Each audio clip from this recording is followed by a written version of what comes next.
আন্তর্জাতিক মাতৃভাষা দিবস উপলক্ষে বাংলাদেশ জাতীয়তাবাদী শহীদ জিয়া প্রজন্ম দলের পক্ষ থেকে আমাদের বাংলাদেশ জাতীয়তাবাদী দলের প্রতিষ্ঠাতা শহীদ রাষ্ট্রপতি জিয়াউর রহমানের কবর জিয়ারত করেছি এবং আজকের এই আন্তর্জাতিক মাতৃভাষা দিবস উপলক্ষে তাকে আমরা শ্রদ্ধা ফুলের শুভেচ্ছা নিবেদন করেছি এবং আমরা তার প্রতি শ্রদ্ধা জানানোর পরে আপনাদের সামনে উপস্থিত হয়েছি আজকের আন্তর্জাতিক মাতৃভাষা দিবস উপলক্ষে কথা বলার জন্য। আমি ধন্যবাদ জানাই সাংবাদিক ভাইদের, আপনারা যে আমাকে কথা বলার সুযোগ দিয়েছেন।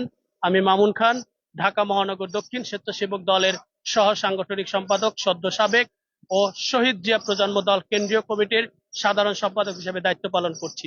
আজকের এই আন্তর্জাতিক মাতৃভাষা দিবস উপলক্ষে আমরা বিভিন্ন প্রোগ্রাম হাতে নিয়েছি। প্রথম প্রহরে আমরা শহীদ মিনারে বীর শহীদদের শ্রদ্ধা নিবেদন করেছি এবং আমরা তারপরে শহীদ রাষ্ট্রপতি জিয়াউর রহমানের মাজারে ফুল শ্রদ্ধা নিবেদন করার জন্য এসেছি।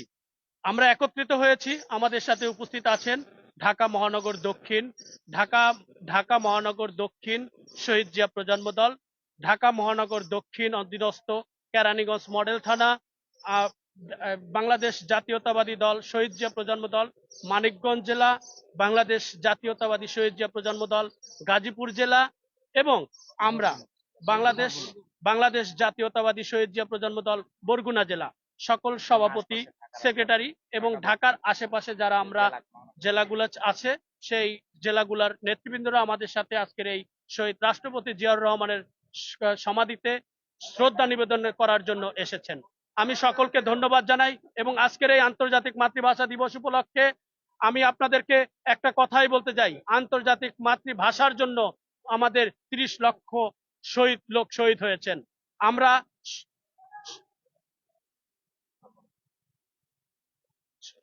সকল শহীদদের প্রতি শ্রদ্ধা নিবেদন করি এবং আমরা এই আন্তর্জাতিক মাতৃভাষা দিবস উপলক্ষে আজকের আমাদেরকে যে বাংলাদেশ জাতীয়তাবাদী দল যে নির্দেশনা দিয়েছেন সেই নির্দেশনা অনুযায়ী আমরা শহীদ রাষ্ট্রপতি জিয়াউর রহমানের মাজারে পুষ্প অর্পণ করেছি এবং আজকের এই দিন থেকে একটা কথাই বলতে চাই, বাংলাদেশে এখন অন্তর্বর্তীকালীন সরকার আছেন ডক্টর ইউনূস সাহেব।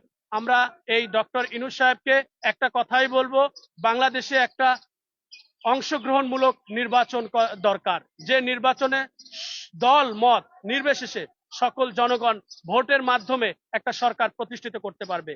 বাংলাদেশে সংস্কার হওয়া দরকার, সেই সংস্কার হবে সেখানেই, সেই সংস্কার হওয়া দরকার হলো একটা রাষ্ট্রের সরকার, যে সরকার হবে সকল জনগণের অংশগ্রহণমূলক নির্বাচনের মাধ্যমে, ভোটের মাধ্যমে একটা সরকার।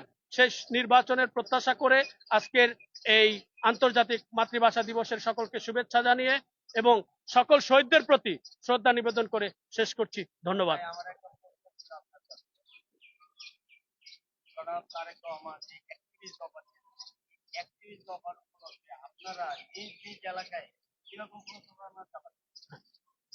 ধন্যবাদ ভোরের কথাকে।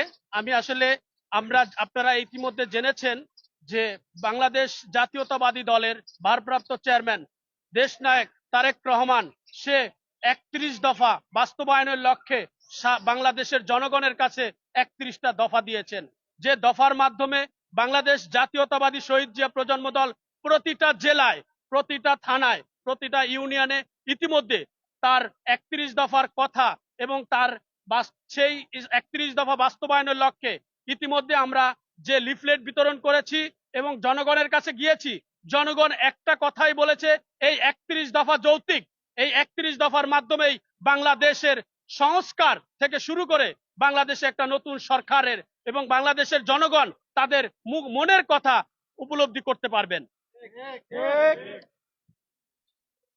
আগামী ডিসেম্বরে নির্বাচন হলে আপনাদের এই জিয়া প্রজন্ম দলের শহীদ জিয়া প্রজন্ম দল কেমন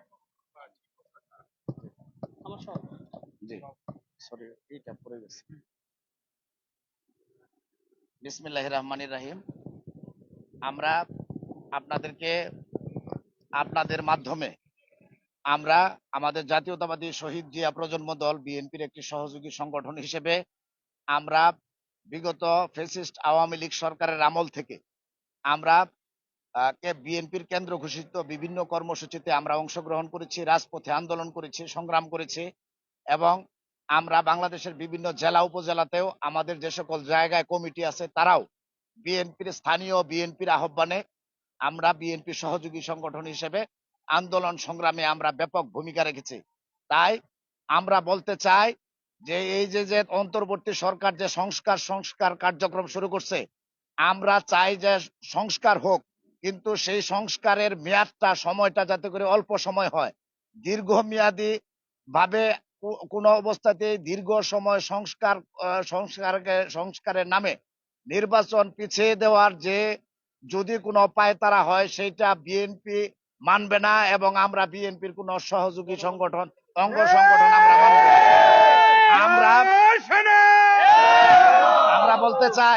আমরা বলতে চাই যে আমরা আমাদের বিএনপির হাইকমান্ড থেকে ইতিমধ্যে আমাদের মহাসচিব থেকে শুরু করে আমাদের স্থায়ী কমিটির মেম্বার এবং যারা নীতি নির্ধারক পর্যায়ের যারা আছেন তারা অন্তর্বর্তী সরকারের প্রধান উপদেষ্টা এবং অন্যান্য উপদেষ্টাদের সাথে সংলাপ করেছেন, আলোচনা করেছেন। একটা যৌক্তিক সময়ের ভিতরে অবশ্যই বাংলাদেশে নির্বাচন দিতে হবে। এইটা শুধু বিএনপির চাওয়া না, বাংলাদেশের গত 17 বছর জনগণ কোনো ভোট দিতে পারে না, কোন কেন্দ্রের মধ্যে যাইতে পারে না। আমাদের বিএনপির নেতা কর্মীরা কেন্দ্রে যাবে তো দূরের কথা, গত 17 বছরে বিএনপির নেতা কর্মীরা নির্বাচনের 3 মাস আগে থেকে বাড়িঘর ছাড়া হয়ে গেছে। এইখানে যারা উপস্থিত আছে এবং বাংলাদেশের এইরকম কোন বিএনপির নেতা কর্মী নাই যাদের নামে 1টা 2টা 5টা 10টা মামলা নাই। এই যে আমাদের একজন স্বেচ্ছাসেবক দলের নেতা আছে, মহানগরের সাংগঠনিক সম্পাদক, সহ সাংগঠনিক সম্পাদক, তার সাথে আমার কথা হয়েছে। তার নেতা হলো হাবিবুন নবী খান সোহেল সাহেব। হাবিবুন নবী খান সোহেল সাহেব, আমি ময়মনসিংহের ফুলবাড়িয়াতে আমি একটা মামলা, রাজনৈতিক মামলার আসামি ছিলাম। সেই মামলায় আমি যখন ময়মনসিংহ জেলে ছিলাম তখন সেই জেলে হাবিবুন নবী খান সোহেল সাহেবের সাথে আমার দেখা হয়েছিল, ওনার নেতার সাথে। হাবিবুন নবী খান সোহেল সাহেবরা জিজ্ঞাসা করলাম যে ভাই আপনার নামে কয়টা মামলা? উনি বললো 250 না 300 মামলা, এরকম মামলা উনি, মানে আরো কত, এটা উনি নিজেও আপনার জানে না। আমাদের বিএনপির মহাসচিব থেকে শুরু করে স্থায়ী কমিটির মেম্বার, সাবেক যারা বিএনপির এমপি ছিলেন, মন্ত্রী ছিলেন, উপজেলা চেয়ারম্যান ছিলেন, ইউনিয়ন চেয়ারম্যান ছিলেন, প্রত্যেকের নামে ইউনিয়ন বিএনপি, থানা বিএনপি, জেলা বিএনপি, মহানগর বিএনপি, কেন্দ্রীয় বিএনপি সকল নেতা কর্মীদের নামে ডজন ডজন শত শত মামলা মোকদ্দমা দিয়া আমাদেরকে এই বাংলাদেশ থেকে বিএনপির নাম নিশানা সরাই দেওয়ার জন্য যে নীল নকশা ষড়যন্ত্র ফ্যাসিস্ট আওয়ামী লীগ সরকার করছিল, সেই জায়গা থেকে, সেই অবস্থান থেকে বিএনপির গত 17 বছরের আন্দোলন সংগ্রামের ফলে 5ই আগস্ট ছাত্র জনতার যে মহা বিপ্লব বাংলাদেশে নতুন অভ্যুত্থান হয়েছে, সেই অভ্যুত্থানের মাধ্যমে আমরা কিছুটা এখন শান্তির পরশ পাচ্ছি। সুতরাং আমরা অন্তর্বর্তী সরকারের কাছে আমাদের আবেদন থাকবে যে বাংলাদেশে আমরা ভোটের অধিকারের জন্য দীর্ঘদিন যাবত আমরা আন্দোলন করতেছি। বিএনপির মূল আন্দোলনটাই ছিল জনগণের ভোট যেন জনগণ দিতে পারে।